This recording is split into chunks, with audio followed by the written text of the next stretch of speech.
Good morning. Well, millions of us used to come to these places every week. But over the last 5 years, the number coming every week to a library has gone down by around a third. Are we losing our library habit? Well, the government's starting to wonder, would we be better off putting books in pubs and supermarkets? But before all of that, the news, travel and weather, where you are today.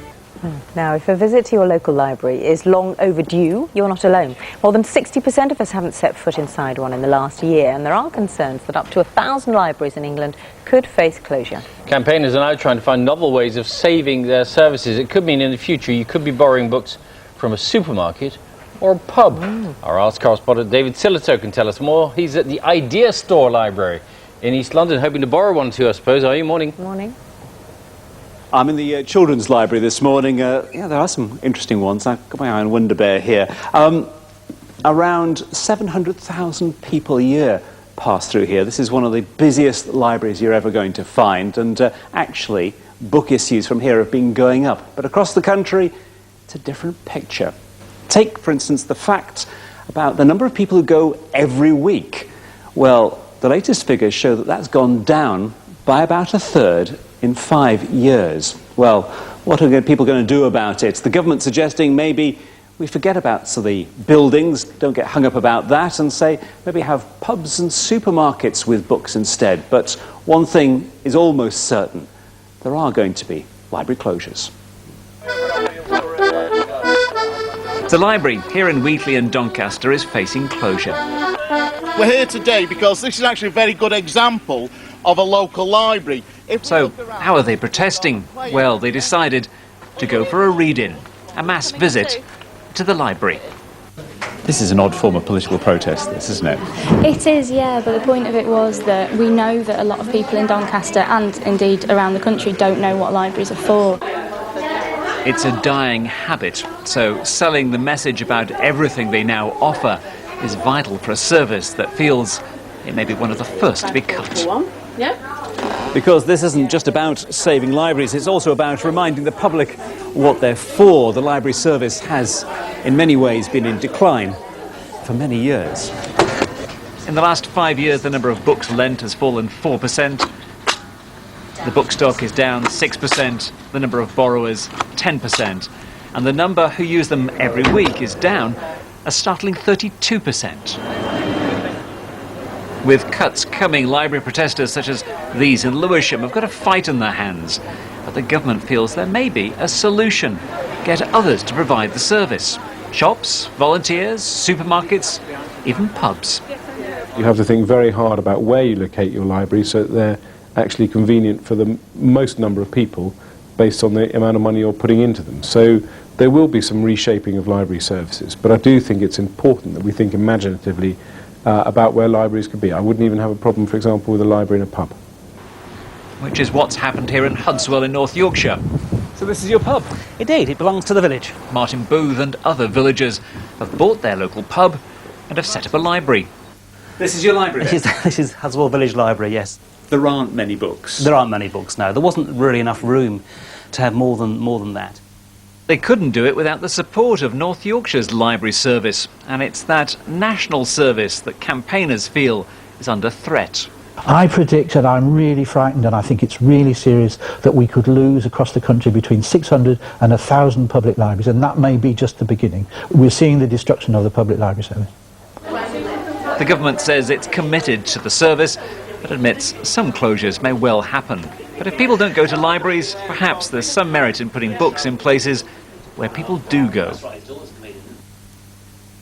Well, one question you've got to ask is, why are numbers going up here and going down elsewhere? I'm joined by the head of the Idea Store, Judith St John. What is going on? How come you've managed to go in the opposite direction?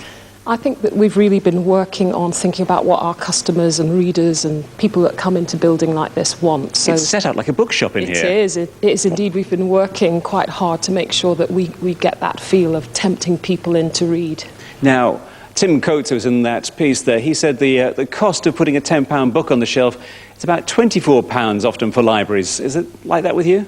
I wouldn't say it's that expensive, but I can see the point that Tim's trying to make. The key thing for us is to move to self-service, so the money that you would be spending with staff issuing books suddenly disappears, so that's the way that we make idea stores economical. Pubs, supermarkets, could you lend books from them? Absolutely, but you couldn't do what we do here. 800 courses, aren't there, going on here? That's right, 800 courses and a fantastic array of things to happen and do, so yeah. Judith, thank you very much indeed. Well, there it is, the Idea Store, 700,000 people a year passing through here, one of the most multicultural parts of London. Great stuff, David. Thanks very much. It's a nice looking library, that. I'd like to borrow an idea. Idea store, yes. But we need to go there. Toot sweet.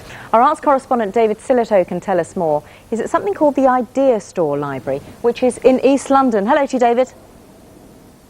Good morning. Yes, the Idea Store is a rather different sort of library. This is where they lend the books, but there are 5 stories here, 700,000 people, there are 800 courses, a huge place providing all sorts of services. But the way they lend their books, well, they've rearranged everything, made it more like a bookstore, and they're now, well, about 1.2 million are being borrowed every year. But it's not the same across the country. For instance, weekly borrowers, the really regulars, that's gone down by around 1/3 over the last 5 years. So, pubs and supermarkets, is that a solution? Well, one thing's almost certain, there are going to be some closures.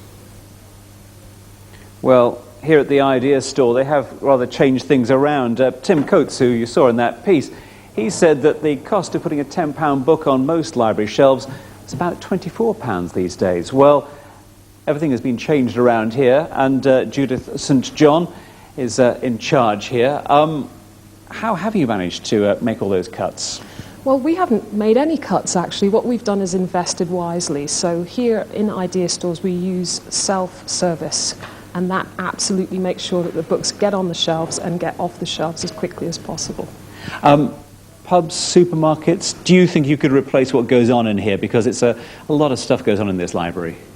I think that the bit about issuing books probably, yes, could happen in a place like a pub or a supermarket. But I think that what we have to offer here is so much more than that, that really we're offering something slightly different than a traditional library service here. It's the courses, it's all the events. Absolutely. What we try to do really is to create a community hub in an Idea Store which attracts people from all sorts of backgrounds to come and get involved. Judith, thank you very much indeed. Well, there it is, the Idea Store, like a library, but with a whole much more added on top. But as a whole, libraries looking fairly bleak over the next few months, certainly. David, thank you very much. Right, And lots of you pointing out that actually libraries do a lot more than lend books. Morning. This is a place that markets itself as something more than a library. They have 5 floors in which you can, well, 800 courses, there's even a dance studio. But the books are the very heart of it. They lend more than 1 million every year. But it's a habit many of us, it seems, are losing. For instance, weekly readers, those who go to the library every week, well, they've been in decline over the last 5 years, gone down by around 1/3. And what's almost certain, that in this time of cuts, there will be library closures. And one thing this place has done is, well, lay out its books rather more like a bookstore in order to get people borrowing again. But the issue, taking library books out of libraries, well, if it really does take off, it'll be felt across the country. Thanks very much, David Sillitoe there. Well, the man who did that book display is Tim Coates, advised Tower Hamlets on it anyways. Former head of Waterstones Bookshops, now campaigns for public libraries to be improved. Welcome to the programme. Thanks very much for coming in. So why, nearly half of us are not going to libraries? Why is that? Well, the first thing to say is that reading is an incredibly popular habit. It's the same report that has revealed these figures that you're showing says that reading books is the most popular cultural activity in the country. 3/4 of people are reading kind of all the time. 80% of those have been reading a book in the last week. But the problem is that the public library service has kind of lost its share of that market, if you like. And there are some really serious reasons why. I think the first is to say we do know what the public think about public libraries. They regard them as incredibly valuable. They're very serious about them. They know that at different stages in your life they are very, very important to you. So if you're a family with small children, the library is a very important thing. You will go to it 2 or 3 times a week, possibly for story times or so. If you're at school for homework, the library becomes enormously important for a lot of people who haven't got a place at home to work. You know, there's nowhere quiet that they can sit in the flat or whatever because people are coming and going. The library becomes important then.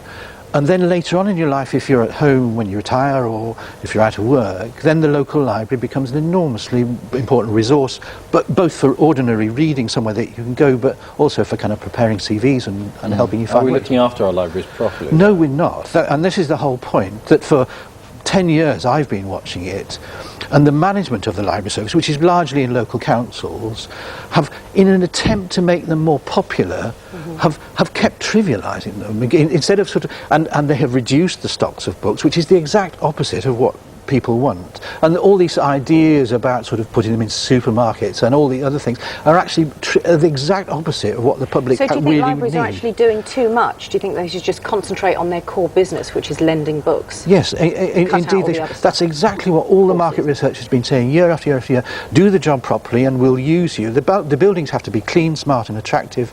The stocks of reading material have to be really good. And the other one is the opening hours have to be much longer. I mean, there are libraries that shut for lunch and only open 2 mornings a week, and all that has to stop.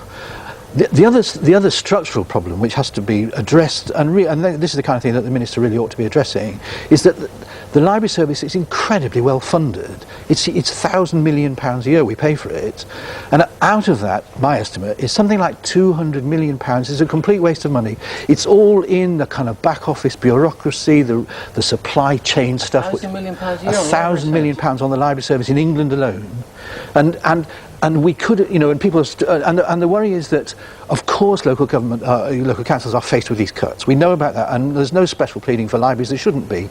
But what we should be doing is looking at all these structural costs, which are ridiculous, so that we don't cut the library service itself. Tim, thanks very much. Tim Coates. Michelle Collins is going to be with us in a moment. Telling